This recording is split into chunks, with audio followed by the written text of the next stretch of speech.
اللہ تبارک و تعالیٰ نے اپنے فضل و کرم سے رمضان کا مہینہ عطا فرمایا اور ایسا لگتا ہے کہ آنن فانن میں پلک جھپکتے گزر گیا۔ اب چند گھنٹے یا اگر اللہ تعالیٰ نے چاہا تو ایک مزید دن باقی ہے۔ اللہ تبارک و تعالیٰ اپنی رحمت سے اس سے صحیح معنی میں مستفید ہونے کی توفیق عطا فرمائے۔ اس موقع پر جب رمضان المبارک کی تکمیل ہو رہی ہے اور اللہ تبارک و تعالیٰ نے اپنے فضل و کرم سے ہمیں روزے رکھنے کی، تراویح پڑھنے کی، تلاوت کی اور کچھ ذکر اور دعا کی اپنے فضل و کرم سے توفیق عطا فرمائی، تو اس موقع پر دو باتیں ہیں، دو کام ہیں جو کرنے چاہیے۔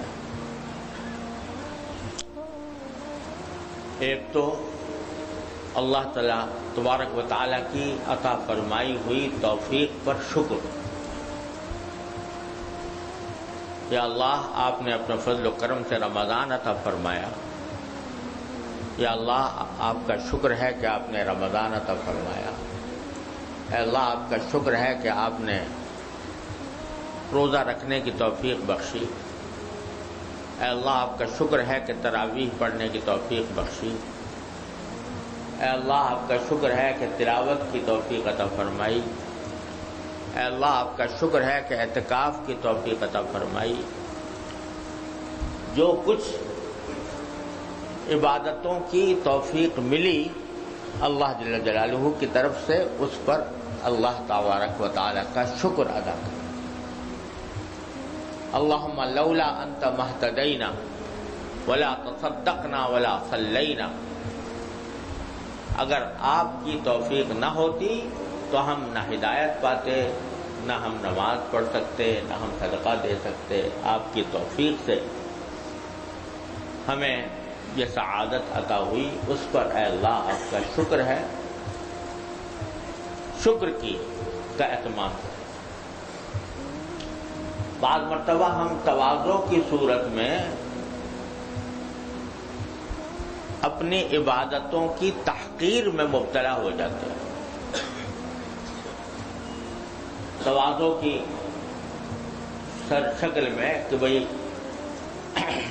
تواضع کی جائے، تو اپنی جو کچھ عبادتیں کی ہیں، نمازیں پڑھی، روزے رکھے، ان کی تحقیر کا پہلو اس میں شامل ہو جاتا ہے۔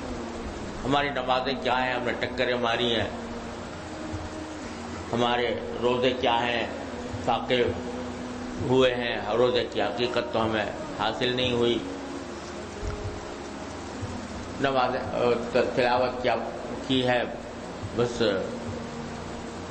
الفاظ رٹے ہیں، وغیرہ وغیرہ، اس قسم کے جملے زبان پر آ جاتے ہیں، تو خوب سمجھ لیں کہ یہ تواضع کوئی اچھی تواضع نہیں ہے۔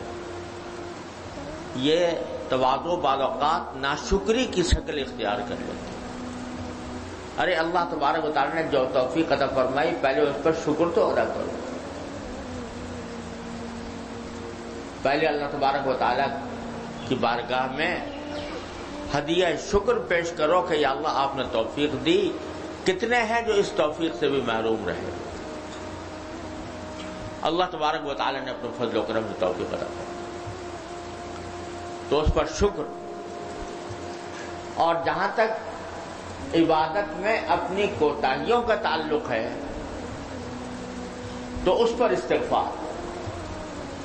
یا اللہ آپ نے توفیق تو عطا فرمائی، لیکن ہم جیسی عبادت کرنی چاہیے تھی ہم وہ نہ کر سکے،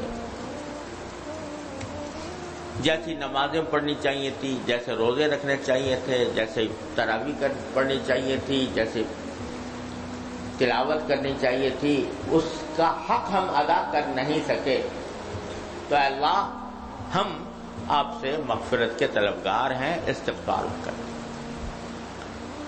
تو جب بندہ ان دو چیزوں کو جمع کر لیتا ہے، ایک اللہ تبارک و تعالیٰ کی عطا کی ہوئی توفیق پر شکر، اور دوسرے اپنی طرف سے جو کوتاہیاں ہوئیں ان پر استغفار،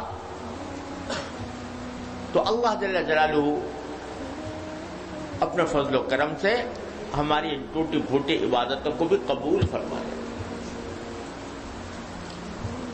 تو اللہ تبارک و تعالیٰ اس بندے کو محبوب رکھتے ہیں جو ایک طرف اس کی توفیق پر شکر ادا کرتا رہے اور دوسری طرف اپنی کوتاہیوں پر استغفار کرتا رہے۔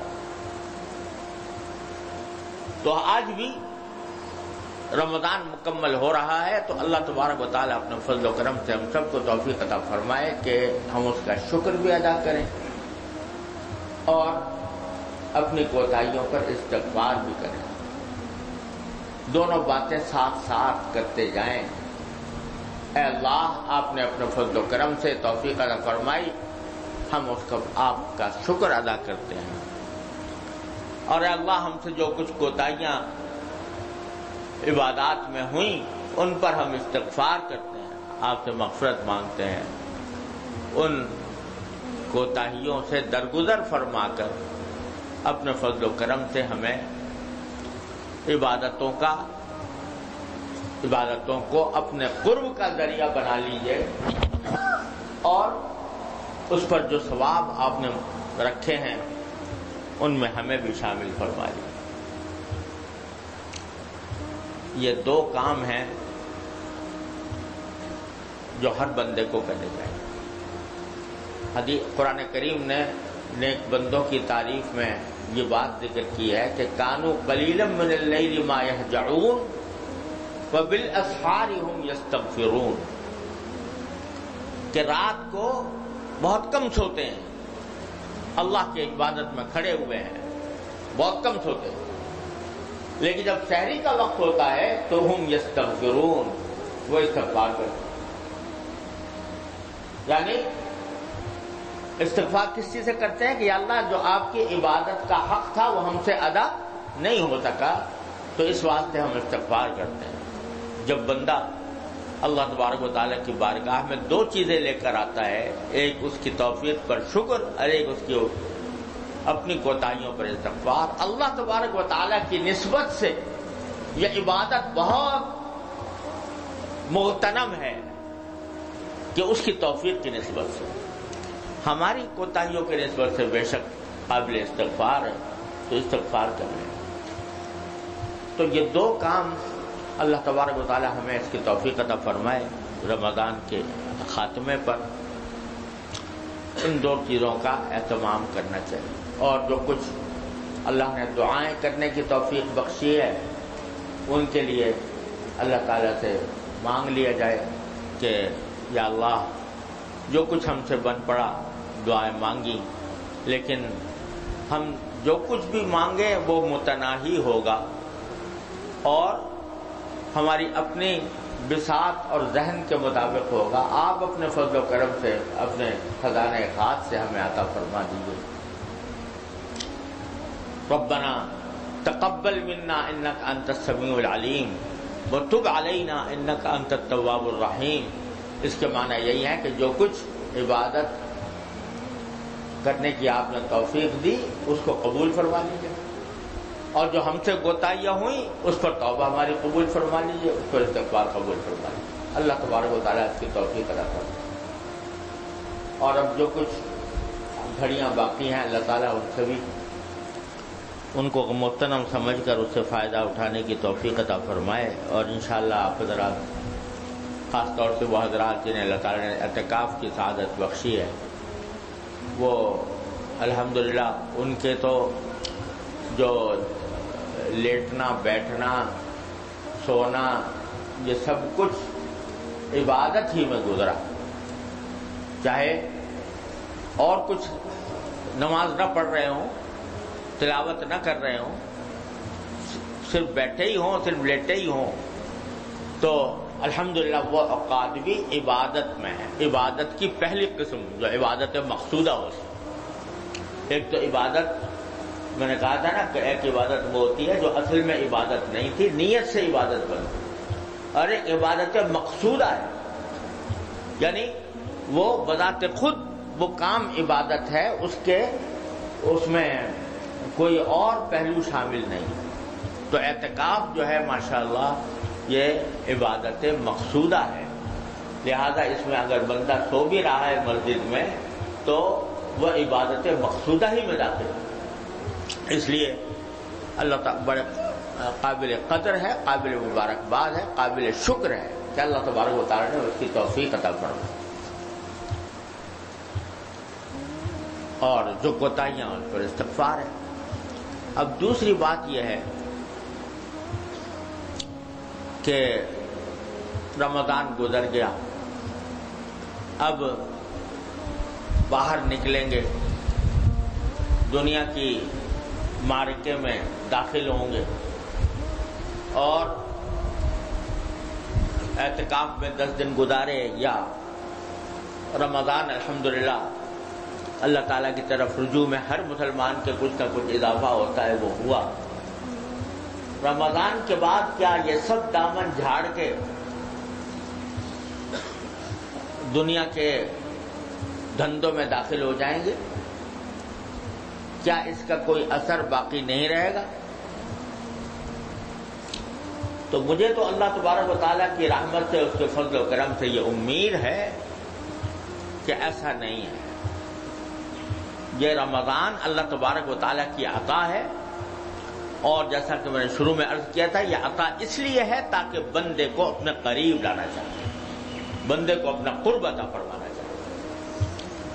تو یہ اس زمانے میں اللہ جل جلالہ کی طرف رجوع کی جو توفیق ہوئی، انشاءاللہ وہ خالی نہیں جائے گی، وہ رائگاں نہیں جائے گی. اگر اخلاص کے ساتھ روزے رکھے ہیں، اخلاص کے ساتھ نمازیں پڑھی ہیں، اخلاص کے ساتھ تلاوت کی ہے، اخلاص کے ساتھ ذکر کیا ہے، دعائیں مانگی ہیں، تو یہ انشاءاللہ رائگاں نہیں جائیں گی.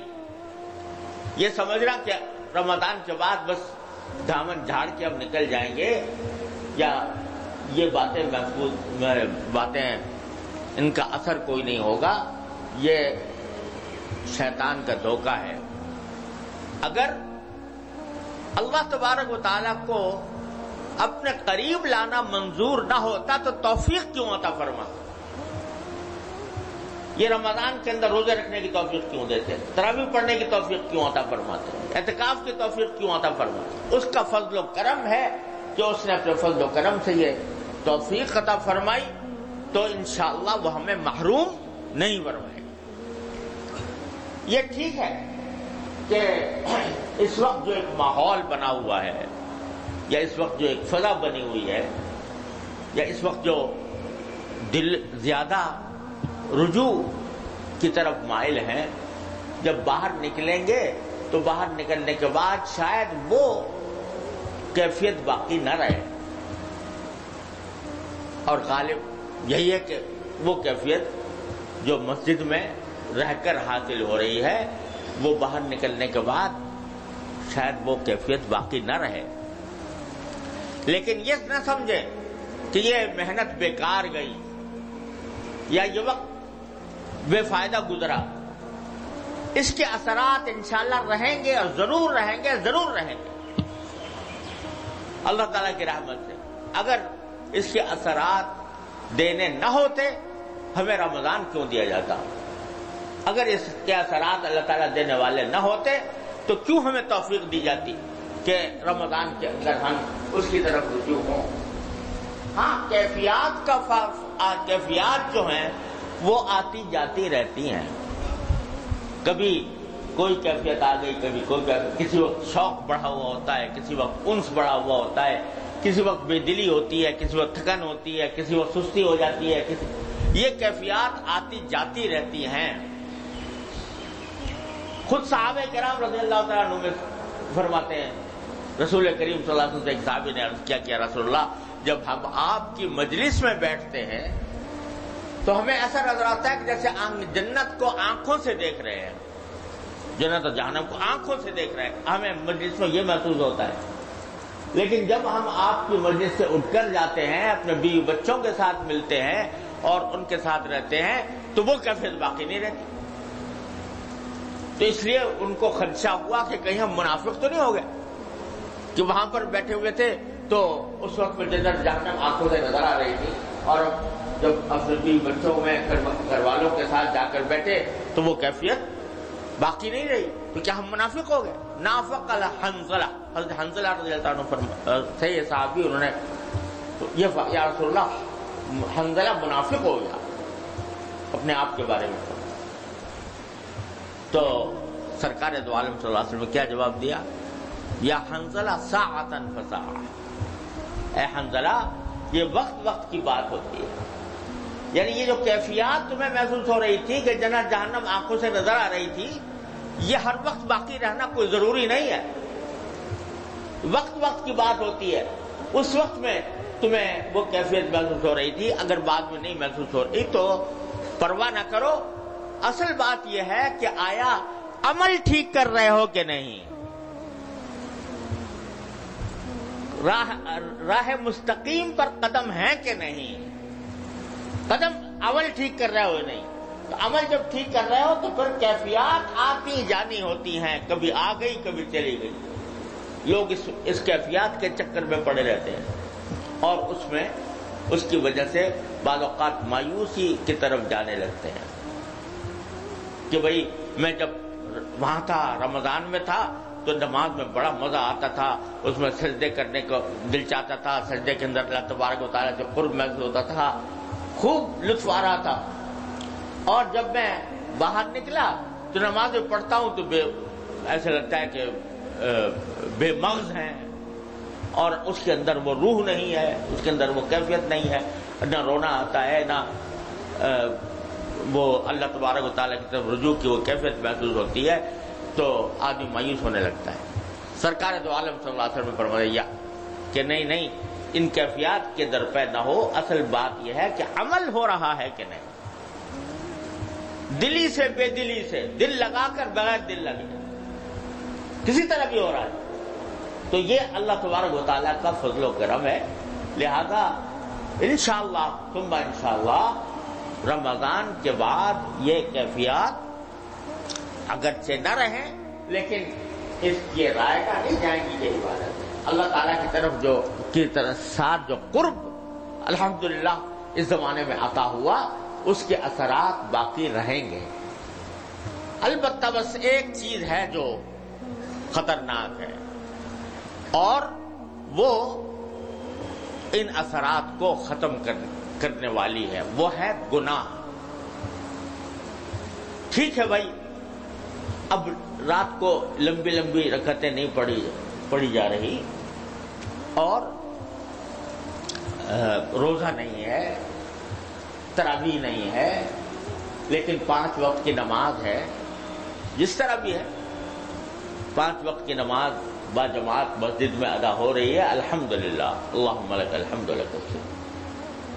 یہ بھی کوئی معمولی بات نہیں ہے. ٹھیک ہے، اس میں اتنا خشوع، اتنا رجوع جو رمضان میں تھا وہ نہیں ہو رہا، لیکن ہو رہا ہے، اللہ تعالیٰ کا شکر ہے. اور انشاءاللہ اس میں اس کیفیات کے اثرات بھی باقی رہیں گے اللہ نے چاہا. لیکن گناہ ایسی چیز ہے، اللہ بچائے، گناہ ایسی چیز ہے، یہ ظلمت ہے، یہ اندھیرا ہے. جو کچھ نور اس زمانے کے اندر اللہ تبارک و تعالیٰ نے قلب میں پیدا فرمایا، اس کے لیے جو مہلک چیز ہے، تباہ کن چیز ہے، وہ گناہ ہے. بس فکر اس کی ہو رمضان کے بعد کہ گناہ سرزد، یہ دعا مانگ کے رمضان ختم کریں. یا اللہ، آپ نے اپنے فضل و کرم سے یہ سب توفیق عطا فرمائی، اس کا شکر ہے، کوتاہیوں پر استغفار ہے. آئندہ کے لیے یا اللہ آپ کی پناہ مانگتے ہیں گناہ سے، آنکھوں کے گناہ سے، زبان کے گناہ سے، ہاتھوں کے گناہ سے پناہ مانگ. یا اللہ ہمیں اپنے گناہوں سے محفوظ رکھیں، کیونکہ گناہ ایسی چیز ہے جو اللہ تبارک و تعالیٰ سے دور کرنے والی ہے۔ عبادت وہ چیز ہے جو اللہ تعالیٰ سے قریب کرتی ہے، اور گناہ وہ ہے جو اللہ تعالیٰ سے دور کرتا ہے۔ اس واسطے گناہ سے اہتمام کے ساتھ پرہیز، یہ نگاہ کا گناہ خطرناک گناہ ہے، اللہ بچائے۔ اللہ تعالیٰ ہر مسلمان کو محفوظ رکھے۔ النظر سہم من سہام ابلیس، یہ نظر جو ہے یہ ابلیس کے تیروں میں سے ایک تیر ہے۔ وہ تیر پھینکتا ہے تاکہ جو کچھ اس کو رجوع اللہ کی توفیق ہوئی ہے یہ اس سے گناہ کے ذریعے اس کو دور کر دیا جائے اللہ تعالیٰ سے۔ تو گناہ سے بچنے کا اہتمام، بندہ گناہ سے بچنے کا اہتمام کر لے، یہ ایسی چیز ہے کہ اس کے بعد چاہے فرائض پر اکتفا کرے، نہ پڑھے نفلیں، نہ رکھے نفلی روزے، کوئی نفلیں پڑھنے، لیکن گناہ سے بچ گیا، انشاءاللہ ثم انشاءاللہ سیدھا جنت میں جائے۔ لیکن نفلیں بھی پڑھ رہا ہے اور گناہ بھی ہو رہے ہیں، تو اس صورت میں اس کی مثال میں دیا کرتا ہوں، جیسے آج کل اگر کوئی کمرہ ٹھنڈا کرنا ہو ایئر کنڈیشن لگاتے ہیں، تو ایئر کنڈیشن لگا دیا، لیکن وہ ایئر کنڈیشن اس وقت کارآمد ہوتا ہے جب کہ دروازے کھڑکیاں ساری بند کی ہو، تب اس سے ٹھنڈک آتی ہے۔ آپ نے ایئر کنڈیشن بھی چلا دیا اور دروازے کھڑکیاں بھی کھول دی، تو کیا ہوگا؟ اس سے کوئی وہ ٹھنڈک کا فائدہ حاصل نہیں ہو۔ تو یہ اگر ایک طرف آپ نے عبادات کا ایئر کنڈیشن لگایا ہوا ہے، نمازیں پڑھ رہے ہیں، روزے رکھ رہے ہیں، نفلیں پڑھ رہے ہیں، لیکن دوسری طرف یہ کھڑکیاں کھولی ہوئی ہیں، آنکھوں کی کھڑکی، زبان کی کھڑکی کھلی ہوئی ہے، اس میں کوئی گناہ ثواب کا تمیز نہیں ہے، غیبت ہو رہی ہے، جھوٹی باتیں کی جا رہی ہیں، منافقت کی جا رہی ہے، اور ساتھ میں نفلیں بھی خوب پڑھی جا رہی ہیں، تو نتیجہ کیا ہوگا کہ معاملہ برابر سرابر ہو جائے، اللہ بچائے۔ تو جو فکر کرنی ہے وہ یہ کہ یہاں سے جانے کے بعد گناہوں سے اجتناب ہو، اللہ تبارک و تعالیٰ اس کی توفیق عطا فرما، اس کی خوب دعا کر کے جائے، اللہ تعالیٰ سے مانگ کے جائے، یا اللہ اپنے فضل و کرم سے ہم ارادہ کرتے ہیں، عزم کرتے ہیں، توبہ کرتے ہیں پچھلے گناہوں سے، اور اے اللہ آپ ہی سے مدد مانگتے ہیں کہ یا اللہ توبہ جو کی ہے اس پر استقامت عطا فرما دیجیے۔ طے کر لو کہ یہ نگاہ غلط جگہ پر پڑے گی نہیں، اس کا اپنے قلب پر، اپنے دل میں پکا ارادہ کر لو، پکا عزم کر لو، اور اللہ تعالیٰ کے سپرد کر دو، یا اللہ اپنی طرف سے میں توبہ مانگتا ہوں۔ اور خوب سمجھ لینا کہ توبہ کا مطلب یہ ہے کہ اپنی طرف سے آدمی عزم کر لے کہ آئندہ میں گناہ نہیں کروں، نہیں کروں گا۔ البتہ بعض اوقات دل میں خیال آتا ہے کہ یار پتہ نہیں میں اس پہ قابل ثابت قدم رہوں گا کہ نہیں رہوں گا۔ یہ خیال آ جانا توبہ کے منافی نہیں ہے، یہ خیال آ جانا توبہ کے منافی نہیں ہے۔ عزم اپنی طرف سے پکا ہے اور اللہ تعالیٰ کے سامنے ہاتھ پھیلے ہوئے ہیں، یا اللہ میں عزم کر رہا ہوں اور آپ کے حوالے کرتا ہوں اپنے آپ کو، اپنی رحمت سے مجھے اس توبہ پر اس ثابت قدم رہنے کی توفیق عطا فرمائے۔ خوب گڑ گڑا کر اللہ تعالیٰ سے رمضان ہی کے اندر یہ دعا کریں۔ اور ہمارے حضرت تو یہاں تک فرمایا کرتے تھے، اللہ میاں سے یہ بھی کہہ دو کہ اللہ میاں توفیق دے دیجئے، اور اگر نہیں دینی تو پھر مجھ سے مواخذہ نہ فرمائیں، مجھ سے گرفت نہ فرمائیں۔ تو اللہ تعالیٰ سے کہتا ہے باتیں کیا کرو، اللہ میاں کوئی غیر تھوڑا ہی اپنے ہی ہیں، اس لیے ان سے اسی طرح کی باتیں کیا کرو بے تکلفی کے ساتھ، تو انشاءاللہ اللہ تبارک و تعالیٰ حفاظت فرمائے گا۔ بس بھائی اتنا ہی وقت چونکہ کم ہے، جن ہو سکتا ہے بہت سے لوگوں کے معمولات بھی کچھ باقی ہوں، پورے کرنے ہوں، اتنی بات کرتا ہوں۔ آخر میں حضرت ہمارے بزرگ حضرت مولانا سید ابوالحسن صاحب اصلی ندوی رحمۃ اللہ علیہ، ان کا ایک مقولہ بڑے کام کا ہے۔ انہوں نے فرمایا کہ ایک روزہ تو یہ ہے جو ہم رمضان میں رکھتے ہیں، جو صبح کو طلوع صادق سے شروع ہوتا ہے اور مغرب پہ جا کر افطار ہو جاتا ہے، اور ان روزوں کا سلسلہ جو ہے وہ یکم رمضان سے شروع ہوتا ہے اور رمضان کے آخری تاریخ پر ختم ہو جاتا ہے۔ پھر عید الفطر مناتے ہیں، اسی کی اللہ تبارک و تعالیٰ نے خوشی عطا فرمائی ہے عید الفطر کی، اس رمضان کی تکمیل کے اوپر۔ تو ایک روزہ تو یہ ہے، لیکن ایک روزہ ساری زندگی کا ہے، ایک روزہ ساری زندگی کا ہے۔ اس میں کھانے پینے سے اعتراض نہیں، بلکہ گناہوں سے اعتراض۔ اس میں جو چیز ترک کی جاتی ہے وہ کھانا پینا نہیں بلکہ گناہ۔ یہ روزہ پوری زندگی کا ہے، ہر قدم پر بندے کو یہ سمجھ رہا ہے کہ یہ کام جو میں کر رہا ہوں یہ کوئی گناہ کا کام تو نہیں۔ یہ روزہ ہے، یہ روزہ ساری زندگی ہے۔ جب سے انسان بالغ ہوا اس وقت سے مرتے دم تک یہ روزہ ہے۔ اور حضرت فرماتے ہیں کہ اس روزے کا افطار ہوگا جا کر انشاءاللہ حوض کوثر پر۔ اس روزے کا افطار حوض کوثر پر ہوگا انشاءاللہ، اور اس کی عید جنت میں منائی جائے گی انشاءاللہ۔ تو اللہ تبارک و تعالی اس روزے کی توفیق عطا فرما دے، اس روزے کی جو زندگی بھر کا روزہ، اور اللہ اس کا افطار حوض کوثر پر فرمائے، اس کی عید جنت میں جا کر منانے کی توفیق عطا فرمائے۔ تو یہ بات اللہ تعالی ہمارے دلوں میں اتار دے اپنے فضل و کرم سے۔